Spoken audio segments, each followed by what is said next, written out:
everybody wants to know about this. And we've talked about, you got promised a number of times things were going to change, things didn't change. But then finally, the fucking outfits, the costumes, their plan to the last ditch effort to keep the formerly known as the Revival, the FTR, under our wing. We're going to dress them up like they just stepped off a casting call for a live action remake of The Cat in the Hat. What the fuck? Well, I guess the best part about it is they were very generous to us, and offered us multiple times, offered us a lot of money. And it was very hard for me to turn that down because I do have a perfect wife and a beautiful daughter. But thank God I have been able to be frugal and I've saved my money and I have no debt at all. So money isn't something that we both, myself and Cash, money isn't something that we have to have. Well, besides, as we serendipitously, as you've found out here recently, if you had unfortunately made the mistake that poor old Luke Gallows and Carl Anderson did and said, oh, you're going to give us this $14 million in change, so we'll just sign. And then 3 months later, no, we changed our mind. Yeah, at least you didn't get in that predicament. That's something that we kind of thought might happen if we did, no matter how much we signed for how long. We kind of assumed that would be. If you sign a 5-year contract with a 90-day period out clause, you've signed a 90-day contract. But go ahead. The outfits. But the outfit, I guess they thought, okay, well, these guys Vince thought, okay, these guys aren't accepting the crazy amount of money that we're throwing at them. Let's give them this idea. And I'm still not 100% sure if Vince thought it was the greatest idea in the world or if he said, well, let's just embarrass them on the way out. But they handed us they handed both of us each a packet with these pictures. And I remember it clear as day. As soon as Cash opened it, he bust out laughing because he thought it was a joke. And I think I laughed because I knew it wasn't. Yeah. And so, Vince and Bruce, they're right there. And Bruce was trying to explain to us why this is such a great idea for us and why this would be good for our careers. And Vince is, asking us how we like it. Wait a minute. Don't bury the lead here. Give me some of Bruce's material. Cause I've many times said Bruce, in addition to being the artful dodger, is also the explainer. He will explain things for Vince. What was his, give me some verbiage. How was he trying to pitch dressing you up like fucking Dr. Seuss's fucking Taco Bell induced nightmares? So we have to take it back about, what would you say, Cash, maybe 2 months prior to this when we had the meeting with Bruce? Probably, yeah. I would imagine it was about 2 months before this. We were told what they wanted to do. And initially what they wanted to do is they wanted me and Cash to be parodies of 1980s tag team wrestling. And when I heard that, I was so mad because, one, why would I want to make fun of Ricky Morton and Robert Gibson or the Fantastics or the Fabulous One? Why would I want to do that when they are the reason that we're all allowed to make so much money right now? That was my first big qualm with it. But we had a meeting. I called a meeting with Bruce and with me and Cash and Bruce.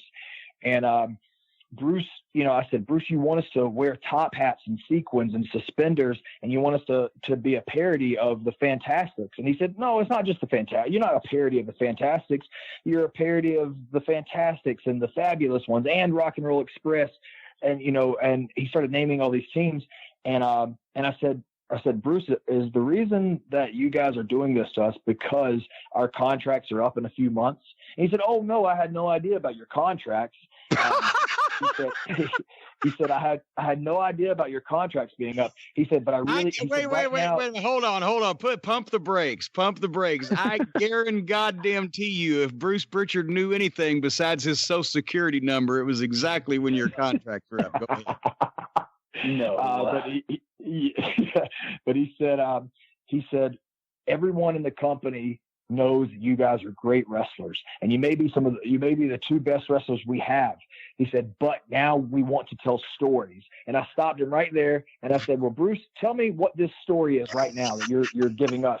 And he said, well, and he kind of stammered a little bit. I said, okay, if you don't know the story, what's the end to this story? And he said, well, we haven't got that far yet. And so that's when I knew that that's when I had a suspicion this was just to embarrass us. But now I remember go ahead. Sorry. I remember telling Vince, because Vince's thought process was this is a great way for you guys to show like more depth. And I told him, depth. We'll do it. What like your goddamn Ralph Waldo Emerson emoting next to the fucking pond at Walden or whatever the fuck? This is depth. You're dressed like a goddamn Hanna-Barbera nightmare. You wouldn't get it. You're not as sophisticated. You wouldn't understand it. That's true. But I remember telling him, like, look, if you want us to do this, if this is what you think is going to show you that we have more depth, then fine. But I want you to talk to your writers and ask them to see the emails we sent them every week for the past year and gotten no replies to. And where we've told you how we want to not just be seen as professional wrestlers, we want to have character development and character growth, and we want to have different ideas where we can contribute to the show without it just being, oh, these guys are going to have a good match. And we've given you guys an email every week for a year and gotten zero replies. So I asked them to see that, and then maybe there's some depth in there. But that was obviously like he didn't even know there was emails. Yeah, he apologized to us. He was very apologetic. And I mean, Vince, our interactions, we had a lot of interactions with Vince. We went to his office all the time. He was very welcoming and open to us. But did he ever call either one of you Billy, like Stan Marsh's grandfather that can't remember his name on South Park? Well, Billy. No, he never said that. But he did apologize to us for that, because when Cash said that about all the pitches that we've sent in, I said, Vince, you have 50 people on the roster right now, and they're making six figures a year, and they're flying first class. Well, I'm sitting in the middle row in the middle of the plane, and that's the best that they can come up with. And he apologized profusely. He said it's a broken system, and they're all trying to fix it. That's when Cash said, look, we'll do this, and we'll do it to 110%. But just to let you know, when our contracts are up, we're not going to resign. We'll work hard until then, and we'll try to make this work as best we can, but we're not going to resign. We just want to let you know. And that's kind of how we left it. And at that point, they didn't even have those outfits made. No, they just had the mock-up. Did they have music for you guys? They had theme music. They had music, all right. I wish you and Brian could have seen Vince dancing to our music. He didn't get out of his seat, but I think that's because he wasn't feeling very well for a few weeks. He hadn't been feeling very well. But the way he was dancing in his seat, I'll never forget it. But it was cheesy 80s music. And he wanted us to come out and bebop to it and dance and moonwalk and stuff like that. Yeah. See, so that's the thing that used to drive me crazy is they're in the business that they're trying to parody, and they don't even know what they're parodying, because that wasn't every 80s tag team. That they just remember. It's almost like they got shit stained back and is trying to write this stuff. He wanted to make mockery of stuff from the business previously that worked that he didn't understand. And there's no reason to do that. They have a team on the roster that is different than everyone else, that doesn't do the same things, and it gets rave reviews for their actual matches rather than just people screaming when they come out because they have a catchphrase.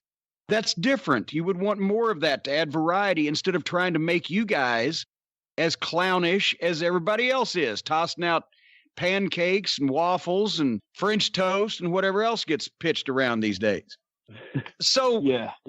What was it then? Did you have any Brown Ford LTDs with Missouri plates following you around for the last little bit of your contract? Were you afraid for your safety, or did you feel at that point that you were going to be free and get out of there? So that was a Friday. The meeting with Vince was a Friday right before TV went live, and we got called that Wednesday, and we're just told we were off everything, that we weren't going to be, like, we were supposed to leave for TV like in a day and a half, because it was Wednesday night when Carano called us and said, look, there's been a change. The chairman wants to just pull you guys off everything. No TV, no live events going forward. So like no brown cars following us around. They just decided to not pay us and kind of sit us at home and let things run out. Well, and that's another thing on the loophole. Since you guys had a contract structured a certain way, you'd already made the money that you needed to make for your minimum. So they basically, you just had to sit home and not get a check, as opposed to all these other freeloaders that sit home and get checks.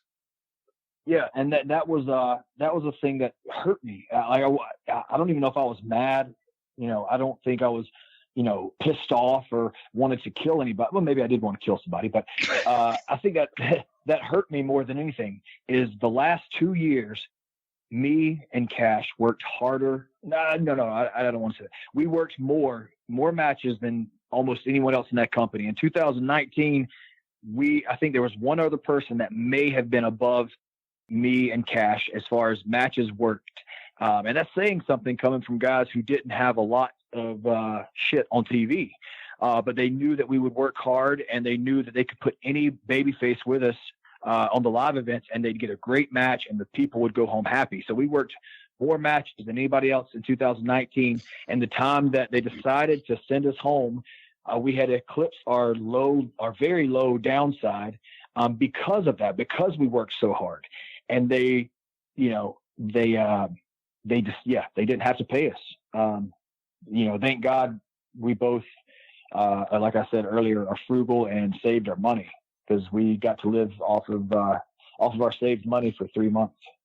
And promoters hate that also, when the guys are actually good with their money, because then they got fuck you, go away money, right? It's like they underestimate how cheap I am. They hate that. Right. Yeah.